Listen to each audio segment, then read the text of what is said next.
Hello folks, I'm Dean Curry, Chef Curry Flavors here with a new edition of Cooking Healthy for You. That's the name of our show. Why we created the show, I always like to tell people, is mainly because of the climate we have here today. A lot of people are cooking at home. They don't necessarily know how to cook, or some people do cook, and there's always something. I learn every day as a cook. All cooks learn.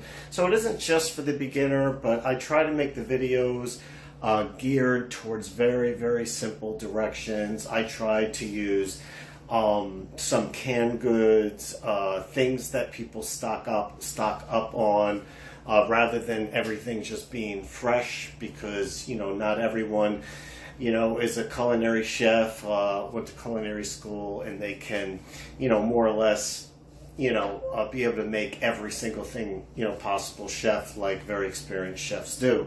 So I do try to create some shortcuts, whether it's canned goods, things like that, things that are already made, maybe using a pasta sauce from, a good company, that already has it pre-made, and then adding to it, rather than doing the whole crushed tomatoes and starting a sauce, which is a little bit more involved, and that takes more of an advanced or mediocre cook or advanced cook when you start doing that, and the process is a lot longer to put on a video. So we're going to be taking a lot of shortcuts, whether it be basically it's more or less geared towards the climate we're in. With coronavirus going around, it's very important to cook at home for safety, and it's very important to be self-sustaining in a lot of ways. And the healthiest way that you could possibly deal with a climate such as this, and we'll keep things positive, not really go too deep into that, but is to basically cook for yourself, and it not only protects you, it protects your family, and it actually protects your neighbors and the people you run into every single day. And so, the silver lining of this whole environment, per se, is to more or less take an intelligent approach to cooking. Leave it more as a science. And what we're going to make today is, and we make all foods, it's cooking healthy for you. It doesn't mean we just make healthy food. It means we make all foods and we try to prepare them as a healthy alternative. And we try to prepare them in a way that makes sense and that's healthy. And so it could be anything. It could be French fries, it could be pizza. Today we're going to make lasagna. It's a crowd favorite. I am Italian mostly, but I cook all cuisines. It doesn't have to necessarily be Italian food. But today we're going to cook a vegetable lasagna. We're not going to use lasagna noodles. We're actually going to use zucchini noodles, which is something that's more or less fun to do because it's healthier. We're going to use ground turkey. We're going to use a spinach and feta. We're going to use ground chicken, and we're going to use, you could use turkey as well, and we're going to use a spinach and feta sausage, and we're going to make it with spinach, and there's going to be zucchini, and there's going to be broccoli, and I'll just show you some of the alternatives. And it's a real crowd favorite because you're keeping your immune system strong. That's what Cooking Healthy for You, our show, is all about. And it's about finding healthy alternatives. And lasagna could be a very heavy meal, but doesn't have to. And when you make it the correct way with the right flavors and stuff like that, when you taste it, it tastes like lasagna. And if you really focus on the differences between a pasta lasagna and a zucchini lasagna, you could probably pick out the differences. But at the end of the day, it tastes good. And if it tastes good, it doesn't matter if it's slightly different. As long as it tastes good and it gives you the whole lasagna experience, and it's phenomenal in its taste, you don't even notice the difference. There actually is no difference. So let's see how we're going to go about preparing this. I'm going to show you some of the stuff we have. We have fresh we have fresh, let's get that, fresh spinach. We have fresh broccoli. We have zucchini. We have parsley, fresh parsley. Wow, look at that. That looks beautiful. And we have our egg, which we're going to add to the sauce. But the key with the egg is you don't, I'll explain that later when we do that. And then we're just going to use like a organic tomato and basil sauce as a base. And then we're going to add to it. We have our olive oil, garlic. We have our apple cider vinegar, parsley, garlic, onions, oregano. We have some of our spices. I always like to add a little flour to a sauce, gives it a little base. And then we have, which I mentioned, the spinach and feta cheese sausage, and we have chicken sausage, and we have ground chicken. And we have our regatta sauce, and we have, I like to add a little V8 vegetable juice to my sauce just to make it a little bit more healthy. There's always a little bit of yellow mustard or any type of mustard you have.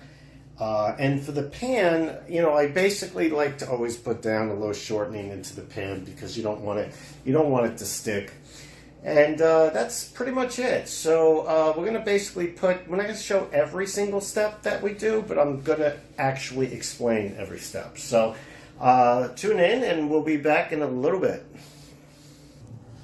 Okay, we're basically here, back, and this is the spinach chicken that we have going here. Hello? Yep, that's going. And, you know, I like to cut up the chicken more or less before. Let's see if we can get a better shot of that baby. Hold on. Yeah. Hold on. Yep, there we go.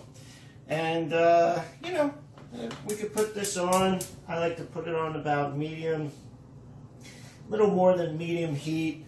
This is your chicken sausage, your feta, and it's a healthy sausage, or healthy as you can be. You could take a little bit of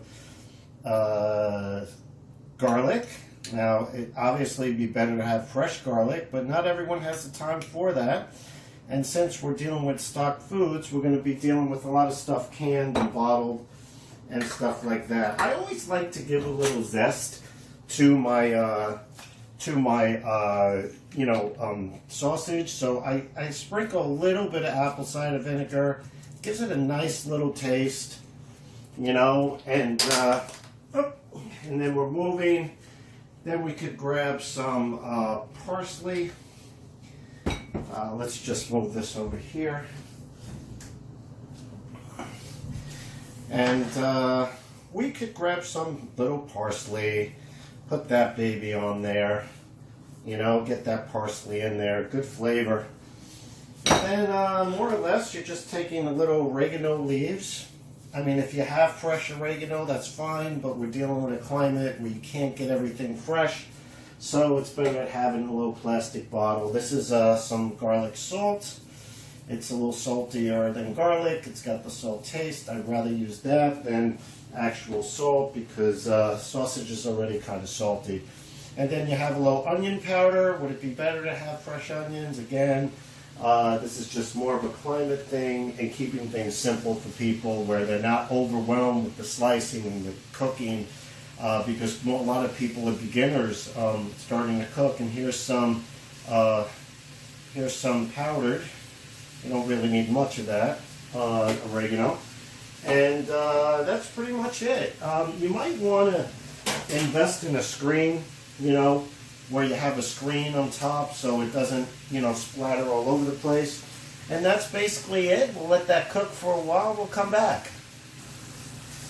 Now that baby's starting to cook really nice. And you could use your screen sort of as a blocker. You see that? I mean, isn't that just look wonderful? Now, you know, after you cook this for a while, let's see if we can cut that baby up a little. That's all right. You know, you want to have little pieces. You know, put down a little olive oil. Don't put it over medium heat because it goes over medium heat. It starts to burn. Olive oil is better than butter. You know, so you're basically just moving this stuff around, some chunkier pieces here. And when you're cooking sausage, you want to kind of move it around a little bit. You want to make sure it's cooking on all sides. And when you cut it up like this, actually, it cooks a little faster. Now, the thing you might want to realize that before you basically close it up, the more it cooks, the more it sort of closes up. You want to get some red sauce in there, you know, just so the red sauce is kind of in the sausage itself and it's not just like on top or on bottom or like in the lasagna, you know. So you basically put down your strain, you know, you grab a little, you know, I like to get an organic tomato basil sauce, and, you know, again, this is going to be a sauce that I'm going to build on inside the sauce. That'll be a little later in the video. But this you could take right out of the jar just to give it a little bit of flavor. You don't want to put too much sauce now because sauce tends to burn. But you just want to make sure that there's some sauce inside the actual sausage. A lot of people mistake that, and this is, you know, how I, little nickname Chef Curry Flavors is you always have to have flavors in there, and the flavors are built with apple cider vinegar or sauce inside, and this way people aren't compartmentalizing what they eat, they're eating it collectively as a whole. So it's important to put a little sauce inside the meat. Even as it's cooking, because a lot of times after this stuff cooks, it sort of gets sealed up, and you don't get the flavor right inside, you know, the actual meat. So it's not a lot. You see, it's just a little bit. You don't want to put more than that. You don't want it to burn. And we'll come back to this in a little bit.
There you go.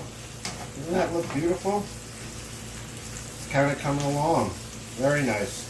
You could kind of tighten it up a little bit more here.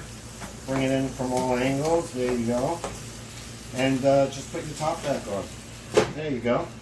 That'll work. And we will come back in a few. Well, things are moving along here. We have our stuff here, the sausage cooking. I mean, how long does sausage take to cook? It's a good question. I've always been one of those people that I never have to put a thermometer in meat, even if I'm cooking a turkey on, you know, Thanksgiving or what have you. I could basically look at food and know when it's done. It used to drive people crazy in the Army, where I was an executive chef in the entree room, because the sergeants would come in, and God bless them, still friends with a lot of them, but, you know, they're taught that everything has to be measured and all that, and I just never did that. I mean, you could also taste it and know when it's done, but you know, it was a running joke in my family that I would tell them where the pin would pop up in the turkey. You know, the pin that pops up when it's done. I would tell them when it was done without even looking in the oven, because as a running joke, I tell people the food tells you when it's done. It just gives off a certain smell that I can actually smell when you know something's done. But in sausage, it's more or less the pink. When the pink starts to go away, you pretty much know when it's done. If you're an advanced culinary chef, you know, you could basically see the texture and know when something is done. But this could take anywhere from 20 to 30 minutes on a little higher than medium, about medium flame, because I used olive oil instead of butter. Butter is, you know, tasty, but, you know, again, we're trying to be healthy. And you just basically move this stuff around, you know, bring it back in. You know, you might want to add a little bit more water, which is important because you don't want it to dry out. Yeah, there you go. Just a little bit more water. Mix that around a little bit more. Get the water all through that baby. Boom. There you go. Boom. Coming along. Loving it. And then you could just take your top again, just so it gets, pat that down a little bit so it's a little flatter. And that will keep, you know, it evenly distributed cooking. And that's sort of more or less what you want to do. But more than that, it keeps the moisture in the meat, which is really important. And we will be back in a little bit. There you go. This thing's been cooking for about 25 minutes or so, half hour. Very thin, cooks a little faster. If you have it full, it'll probably take 40 minutes or so.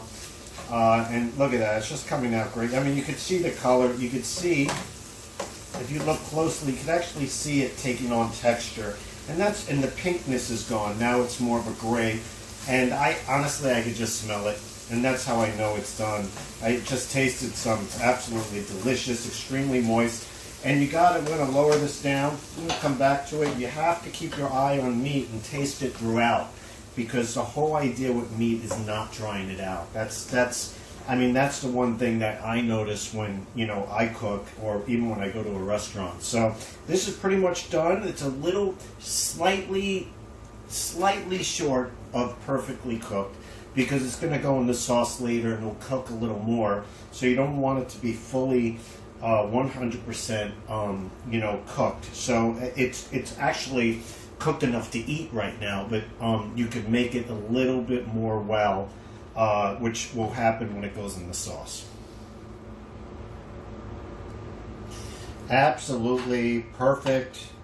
Just tasted the sausage. It is unbelievably delicious.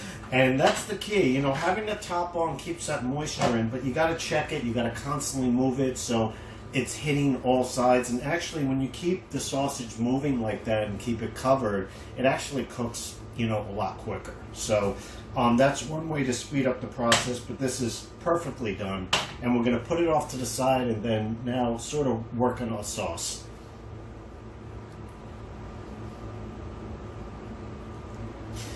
Okay, here we have our ground chicken. I have an organic, lean ground chicken. And to make a sauce, we're going to, before we do the sauce, we're going to now cook the ground chicken. And you want to cook the sausage different than, not together. Some people like to mix sausage and ground turkey or ground chicken in this case, or ground beef together, and you know, I really don't like to do that a lot because you know, unless I'm making a burger and frying it on high or something. One of the reasons why is because sausage and meat cook differently.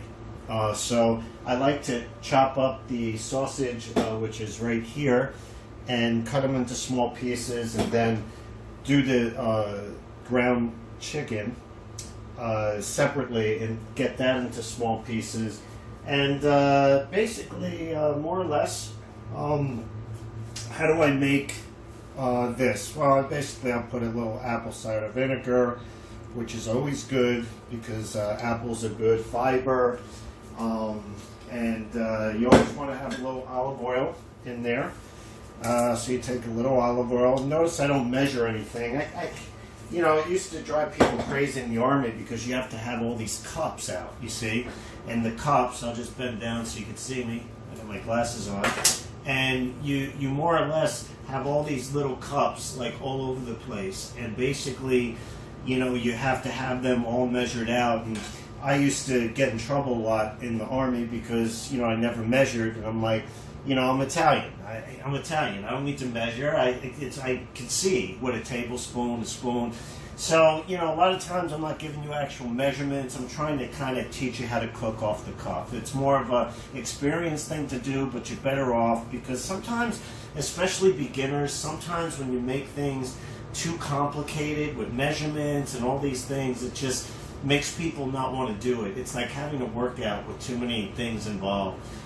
So, you know, you want to keep things sort of kind of easy, and I'm going to show you how to do that. So, you basically always want to have a little sauce in the meat. Just take your little jar, your favorite jar of sauce. Of course, the sauce we make later is going to be really developed, but this is just to get a little bit of, gotta clean as we go here. You just want to get the taste in there, you know what I mean? So, you know, it's more or less what you do. And then you take whatever spices you want. You want to put chili in there or anything like that, you could do it. I basically, you know, will take a little oregano. I'll take some parsley, you know, and you could even throw in some fresh parsley if you want, some fresh parsley. And I have a little garlic salt, you know, you put that in, not too much. If you got a garlic salt, you don't have to put in actual salt, and this is onion. And you can have fresh onion too, but again, we're trying to deal with what you have in the pantry. Now, you know, I have some fresh garlic I'm gonna put in there, you know, boom, there it goes, right in there. And, you know, that's pretty much it. Then, of course, you want to catch an egg, you do it with one hand, and you get an egg in there because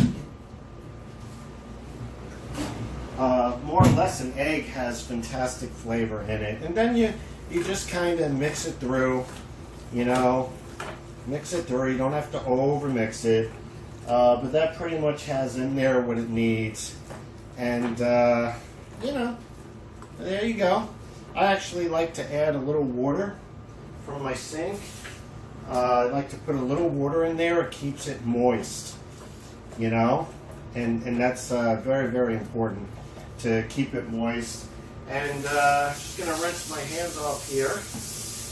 And, you know, it's just one of those things you have to be, you have to watch it, you know, and you keep it flavored, and you put whatever flavors you want. I mean, those are the basic flavors, more or less, that I like to put in.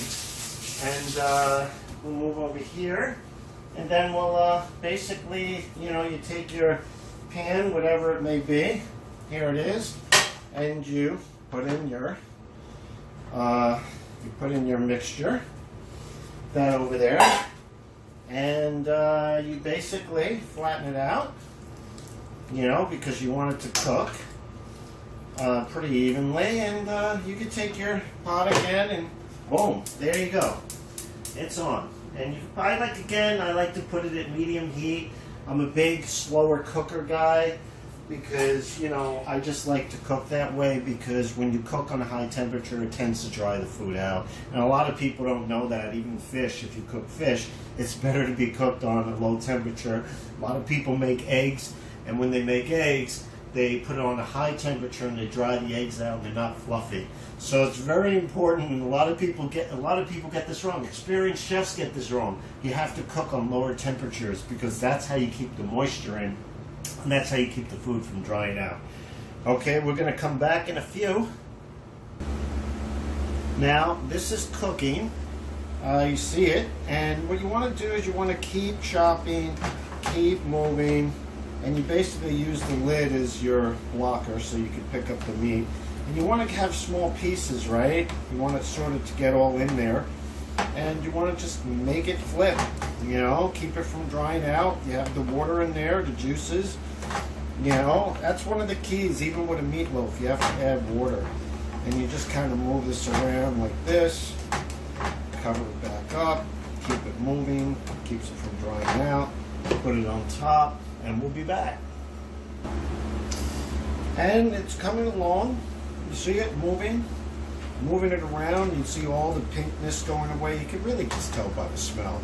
And you don't want to cook it much more past the pink level, because it's going to cook more in the sauce, and you don't want to dry it out. So that's pretty much done. Shut off our thing, and we'll be back.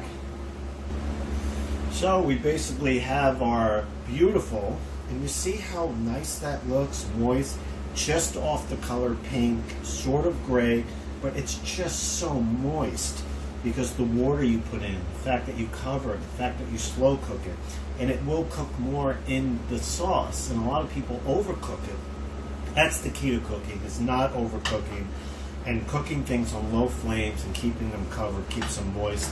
And then here's the beautiful sausage, and you're going to put those babies off to the side, and we're going to come back to them, and we're going to make our sauce. We're going to add the sausage to the sauce, make it a meat sauce, and it's going to be absolutely beautiful. Okay, so we're going to put those off to the side, and we will be back. Okay, folks, we're back. I basically put the sauce from my favorite jar in there, but that's really not enough, and sauces in jars tend to have a lot of preservatives in them.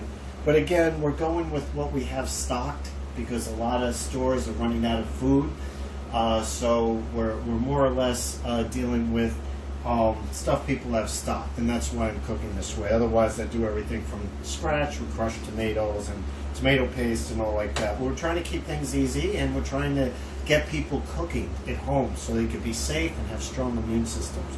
So basically, this is just a sauce from the can, but we have to sort of build flavor. So, you know, I put garlic already in the sausage, and I already put the egg in the meat. And the reason why you want to do that is you got to be careful putting you know, an egg, which is very tasty. This is basically garlic salt, because I don't like the sauce to be too lumpy, and I put the fresh garlic in the sausage and in the meat. So this is basically just a little extra. You take a little onion powder. You're not measuring, you're just sort of coating the top a little bit. And there's no need to measure. And that's how I'm going to teach you how to do this. You have parsley flakes, which is very good. And we have fresh parsley already in the sausage, and a little oregano. You know, just basically come here. And you want to keep this on low heat. You know, and even in the beginning, you want to be careful that you are always stirring it, because the whole idea is you don't want it to stick to the bottom. In sauce, anything cooked over, you know, a certain flame, over medium heat or above, it's going to start to burn. And you want to take a little olive oil, you know, just a little drop. Yeah, there you go. And I actually, you know, one thing I've come also, I like to actually add a little V8 vegetable juice, which has celery. I'll read it off to you. It has celery in it. It's got beets, parsley, lettuce, watercress, spinach, and salt. And it actually gives it a little bit more nutrition. And you just pour a little bit in there just for a little extra. Put it back. Keep your vegetable juice cold. And you want to just kind of mix as you add. I also like to add a little flour for base, but flour makes it sort of thicken and burn a little bit. So what you want to do is you want to put that in at the end. And more or less, then, you know, as far as a little apple cider vinegar is always good. Not much, just a little. Acid kills acid. So when you have tomato acid and you have apple cider vinegar, which is acidic, a lot of times people ask me, you know, how do you get your sauce to taste so good? There's like no acidity in it. And one of the secrets, which a lot of people don't know, is acid kills acid and it neutralizes each other. So if you take an orange peel, or in this case lemon, which is a strong acid, and squeeze in a couple of lemon peels, which also gives it a good taste, the acid basically fights each other, and it basically self-destructs the acid while leaving the taste in the sauce. And it's actually a very clever way to get the acid out of your sauce, which is important because a lot of store-bought sauce is very acidic. And this is one of the ways you could really kind of, kill it out. And you could add breadcrumbs if you want. I'm probably not going to. I'm just going to add a little flour in later, and we're just going to let this cook, and we'll be back. One of the ways I make my sauce taste really good is to add Italian dressing, or a form of Italian dressing, or a dressing that you put on a salad. In this case, I didn't really have any in, and I'm limiting my time to sauce, but I saw a little ranch dressing. That's the white. And it just gives it a little bit more flavor. And again, it's just a basic ranch. Gives it a nice color too. And there's a lot of marination in some of the salad dressings that you get. And again, I'm trying to teach you to cook not organically, but basically what you have in the fridge, and to make things simpler. And a lot of people aren't going to make like an original Italian, Italian oil dressing, Italian dressing. And look at the nice color you get from a little bit of ranch. It's got great flavor too. And I don't like to put too much cheese in at this point. I do add cheese at the end because cheese again tends to burn. So you got to be careful of that. And we're just going to let this cook at a very low flame. You're always moving it around because you don't want it to burn. And we will be back, and we'll be adding the sausage and the meat to it, which gives it great flavor as well. Now, I'm not one that likes to add sugar, but I like the sweetness of sugar, so I basically just take some honey and I put it right into the sauce. There you go. Little honey gives it a little bit of a sauce. And again, what you're doing is you're building flavor, right? So you want to just slowly put in things that add flavor. You could all heard Italian dressing, a little flavor. You could put apple cider vinegar, or Italian dressing. In this case, I put a little ranch for a little flavor. You could also add Parmesan cheese and things like that. I like to add that a little later for flavor, because cheese tends to make a sauce burn more easily, and it's very easy to apply, at a later point. And you basically just move that.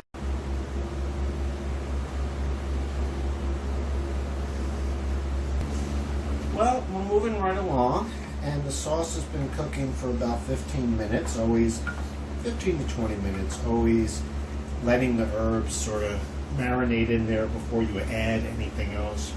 Then I'll basically take the meat, and you can pretty much put that right in. Yeah, there you go. And you just basically chop it up, make sure it's not getting clumpy in there.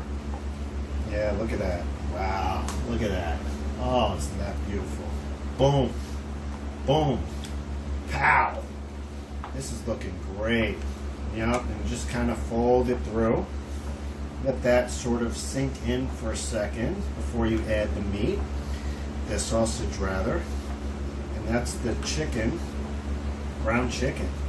And basically get that all in, and then you add your sausage, which is going to give it tremendous flavor. You also get the base of the meat that goes in there, and it just really balances everything.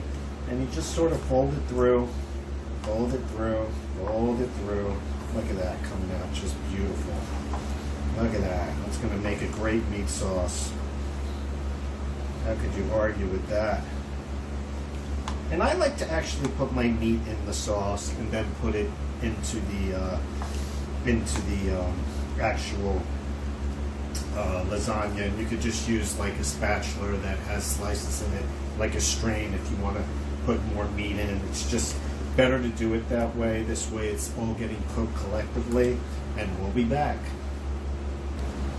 So your sauce is coming out superb.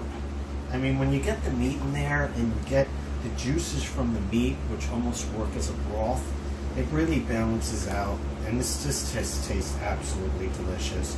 And you're on a very low flame, always moving it around. Sort of put this off to the side, and you know, we're going to move in basically our peeler for our zucchini. You basically get a zucchini, and you have a slicer. I have like a slicer like this. You could also have a hand slicer, and you more or less pretty much come down, and you get a excuse me for that. You get a nice slice, you know, from it that comes straight through. And these are the slices that you're actually going to put. Excuse me. You're going to actually put on the instead of the pasta. You're going to have these laid out, and it's going to come out great. And you put it on a very thin, you know, slice. But before we do that, we're actually going to salt. We're going to drop these in a strainer, and we'll show you that in a second. We're going to salt them because 95% of zucchini is actually water, and you don't want your lasagna to come out. You're always stirring the sauce. You don't want it to come out mushy. So what I like to do is I actually like to salt it. You could do it also with other types of vegetables, but for now we're doing it with zucchini, and it takes all the water out, and that way your lasagna is not, and I'm going to show you how to do that as well.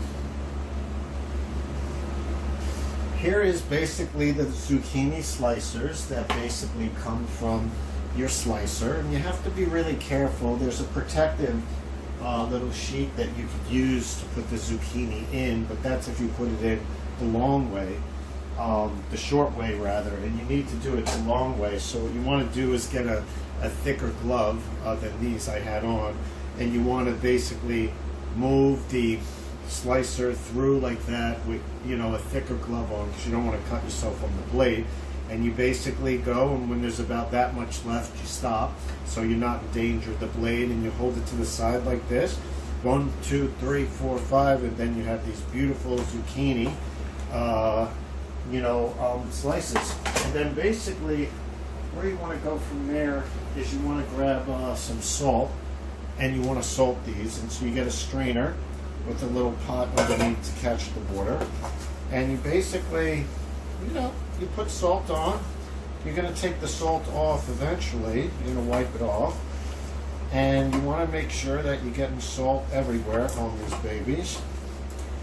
And you leave it for about 15 minutes, and we will be back, and it will extract all the water out of it so it's not soggy. We're back doing the sauce, keeping that sauce moving. Looking very good. We have the zucchini here, salted. You can already see that it's starting to water. And then you just basically rinse it off, and you pat dry them with a paper towel. And then they'll be ready to put in the pan, and we'll get this baked ziti going. You see it already perspiring. It doesn't take long, 10 minutes. I like to wait more like 15 or 20 minutes, really get the water out of it. And we will be back. There's more. And I like to add a little yellow mustard or honey mustard. Gives it a little bit of a zest taste at this point. And I added a little Parmesan cheese to it, just a little bit. And some people don't like Parmesan cheese. I do, so I like to put a little of it in. And as you can see, at this point, believe it or not, I usually like to add the ricotta, and I like to add the ricotta, ricotta, however you'd like to say it. I like to add the ricotta right into the actual sauce. Some people like to put it separately. I'm really big The only thing I put separately is the cheese, and I even drop a little mozzarella cheese into the sauce too, just so it's got more of a collective feel instead of compartmentalizing everything. And this basically, you know, cheese burns, so you want to put it in last. And it just balances it out better being cooked with the sauce. It sort of thins it out, because some people don't like the creaminess. We don't have to use this whole, you know, amount here, which we don't really have to do. But it's just a small little, you know, amount. And that should be good. You know, I don't like to add too much ricotta. You know, you can put the whole amount. I think this is 15 fluid ounces if you want. I put about 13 in. And you can kind of get that going. And you can see already how it sort of starts taking a little bit of a different color onto the sauce, which is actually beautiful. And you'll see, you just kind of fold. We'll do it with either hand here. You just kind of fold it through. And then you really lower, and this has been cooking for a while. The sauce is actually pretty hot. So I actually turned the sauce off because the sauce is hot. You don't want sauce to overheat. And this way you get a little bit more of a creamy sauce, which is what I like. Instead of having a rich redder sauce, you know, which some people like. I actually like the creamer sauce. And I just find, you know, when you put in the ricotta into the sauce and sort of cook the ricotta a little bit, or ricotta, however you'd like to say it, you know, basically it sort of thins out the ricotta and it makes it less creamy, and it's in the sauce, and a lot of people don't even notice the ricotta that's in, because I have had people complain they don't like that creaminess of ricotta, and this is one way to get the taste of ricotta into your sauce, but they're not tasting the creaminess of it because it's in the sauce, almost like hidden. And that's sort of like how I like to do it. And if you see, this is actually looking quite beautiful. And if you see, we're going to leave that off, turn that off. And as you can see from the, you see how all the water is coming, you can see the texture water, it's all coming off right now. So that's actually beautiful. I'm going to leave it a few more minutes because we don't basically want it to be soggy. Yep, and then you just kind of bring it back here. We're going to save I just like to drop a little bit of mozzarella cheese in there just to give it a little bit of cheese flavor. You know, you don't put a lot, just a little bit. You just want it to have accents. You don't want to cook putting everything separate, you know? So that's more or less the way I like to do it. And we'll be back. Well, we're back. As you can see, these are really watery. You can even see when you pick this up, see how much water is in there? And that's just from about 10 minutes worth. And I'm going to leave it a couple more minutes.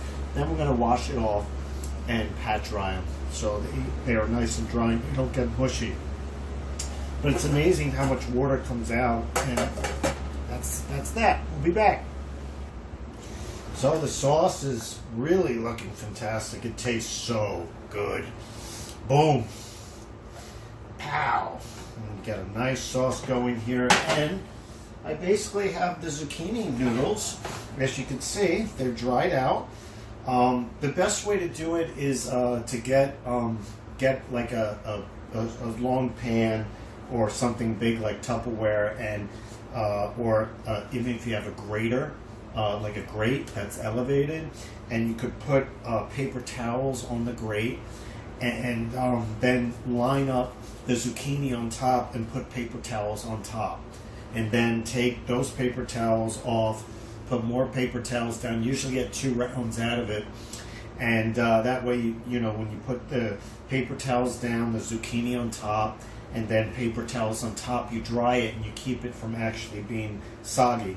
And these came out fantastic. So soon we're going to put it all together and bake it at 375 for half an hour, and we should be set to go. We'll be back. Alright, so basically I like to put some shortening on the bottom of the pan. I'll get it on the sides as well because, you know, I don't want it to stick. And I actually don't put sauce on the bottom because that tends to burn. So I actually put the sauce on top and put the zucchini down, and I like it not to stick. So I just put a little shortening, very thin film, and we will be back. So we're basically back. We have our pan greased up. We're going to take the zucchini noodles. Okay, we're just going to sort of lay them down here. Try to get, there'll be some pieces that are short that we'll have to improvise on. And you just basically sort of lay them out as so, you know. And, you know, I mean, there's no really set way to do these things. You just make sure it's on the ends. And then, you know, in the end, you know, you could cut them up and put them that way, but I just bring them back the other way. You know, it's no big deal. And you want to just make sure that you get, you know, everything kind of going on there. That's pretty good. Here's a little thin piece. Maybe we'll put that baby right there. And then you know, more or less you take your sauce, you know, and, oh wow, look at that. Look at that. And then you use the ladle to kind of move everything around, you see? And you're basically moving everything around. Isn't that great? And you're coming around, and it's got meat in it. And, you know, if you want to get like a little bit more like meat in between each thing, you could basically get like a, you know, a little pan flat fry thing that you would fry with, and it sort of has a strainer on it, and you could put on a little bit more meat in between each, you know, layer. That's how you get the meat sort of on there. Okay. Whoops. Get a little bit more meat. Boom. Boom. That looking great. And then you could take a little parsley. Parsley's pretty strong, so you want to kind of spread it out there, not put it on too thick. And you basically move it around. Isn't that beautiful?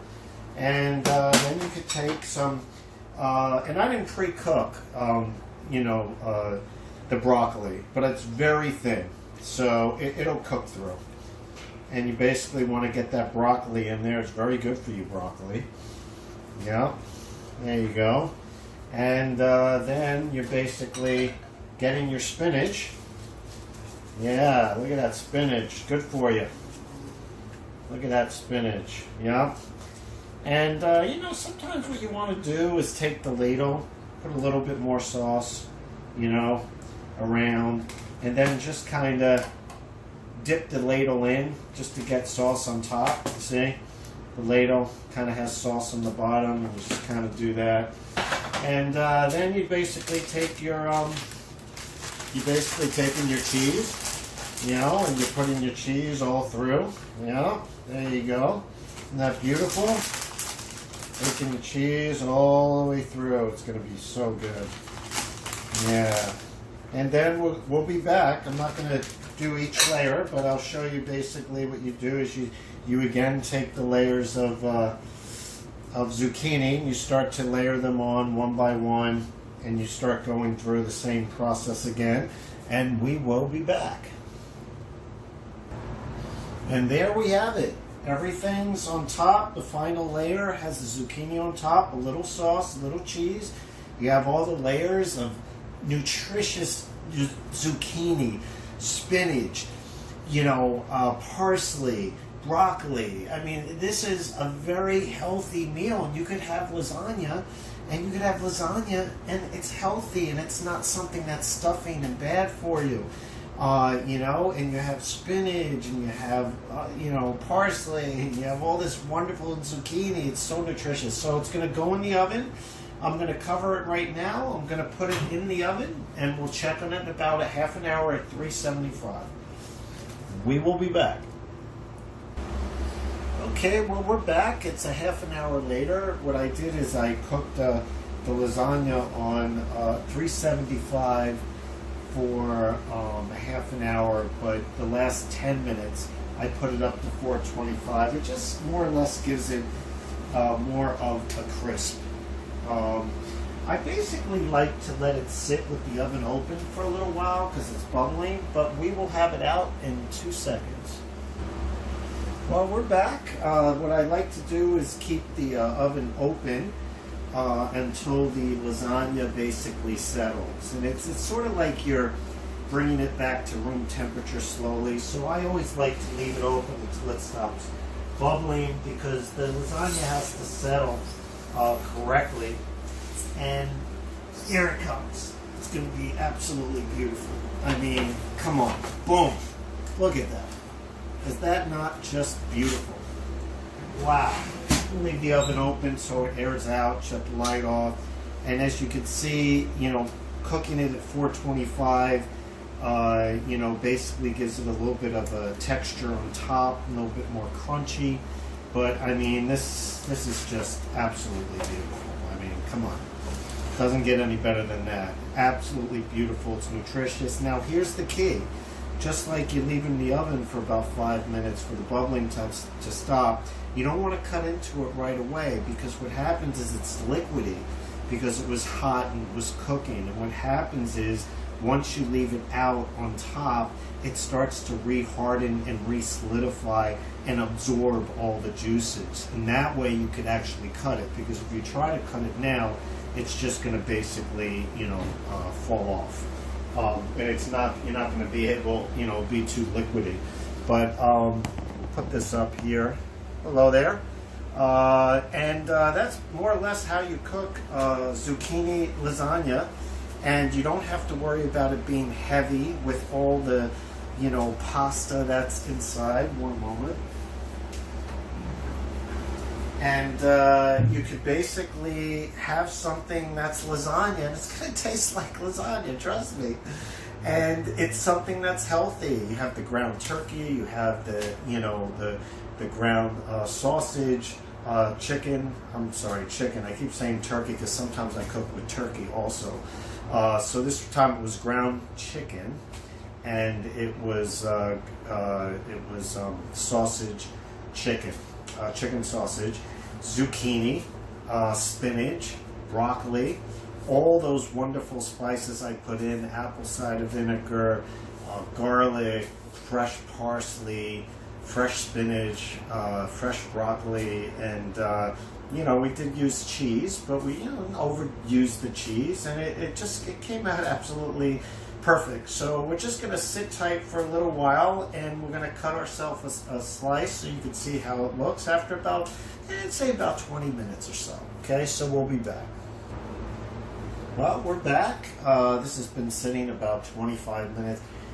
At least 20 minutes it needs to sit, otherwise it's going to be too watery. And I usually let it sit for about a half an hour. Some people could let it sit for an hour, but I usually like to eat it when I'm done. Now you could use a spatula. I like to kind of use a knife, just to kind of in the beginning, because it's not as when you're cutting zucchini, it's not as mushy as, let's say, pasta. So I just like to sort of give it a little bit of a head start when I do that, and kind of go from there. We're going to let this sit a little while longer. I think I like to let it sit about a half an hour, and then we're going to take it out. Okay? It's been about 20 minutes.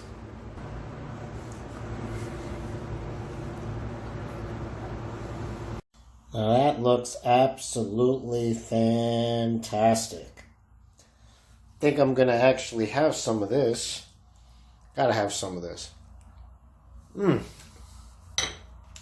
Wow. That is truly exceptional. Now, there's a couple of steps I want to go through that in watching the video, I didn't show that I actually put flour into the sauce. Very important, because flour thickens the sauce. And that's very important because zucchini has a lot of water in it, and you don't want your zucchini to come out watery. And one of the other things you could I sort of like zucchini when it has a little bit of a crunch to it. I sort of like things al dente. But an extra step you could do is also you have to add breadcrumbs, because when you add breadcrumbs, it sort of sucks in the water as well. And you have to remember, you could cook it exactly the way I showed you, it will come out great. But if you want it to hold together, like even better, is an extra step I do after I salt the zucchini, and I allow the all the evaporated water to come out. You can actually get like wax paper or something like that, and lay it down like on a counter. And after you desalt it, I should say, by putting salt on the zucchini and letting it drain through in a strainer, you can also actually sear it afterwards. And searing actually puts like a nice taste on the zucchini, so it tastes even better if you sear it. And after you sear it, you could take it, put it on wax paper. And searing actually, when you see it brown on a sear, it's actually water evaporating. So water evaporates even more on the zucchini. It's an extra step. It's really not necessary. But if you want the zucchini to be even cooked through, maybe you don't like the zucchini if it has a slight little crunch to it, which I actually like. But I've made it, both ways. You could actually sear it, get more of the water out, and then it sort of cooks through even more. And it's probably going to be even hold together even better. But make sure definitely you put in the breadcrumbs, make sure you put in the flour, because that is what really holds it together. Just a lot of water in zucchini. And, that's pretty much it. For the zucchini lasagna, it came out amazing.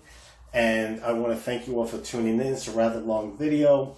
The videos now are complimentary. They're not going to always be complimentary. I mean, there'll be a few bucks each video, or you could pay a monthly subscription and get all the videos you want. And all that's coming, but right now with the new show we have, Cooking Healthy for You, and it's all about the climate we are in with the coronavirus, that it's actually better for people to be at home cooking. And because it's healthier and it's safer, until, things open up, and it's always good to go out for a night in a restaurant, and, or what have you, whatever you like to do as well. But this is basically to teach people to cook at home and be healthy. And that's why we're doing it. So a lot of the videos are going to be complimentary in the beginning, just to sort of build up the base of videos that we have, so you see what we do, and you have an arsenal of complimentary videos. And even when we start charging a few bucks per video or monthly subscription, I still am going to be putting up a whole bunch of complimentary videos as well, just as a compliment to everyone, to eat healthy, to keep a strong immune system, and find healthy alternatives to cooking, which is very, very important. So I'm Dean Curry, Chef Curry Flavors. This is our show, Cooking Healthy for You. Have yourself a wonderful day, and even better tomorrow. Eat healthy, cook at home, and have a lot of hope. America and the world. Take care.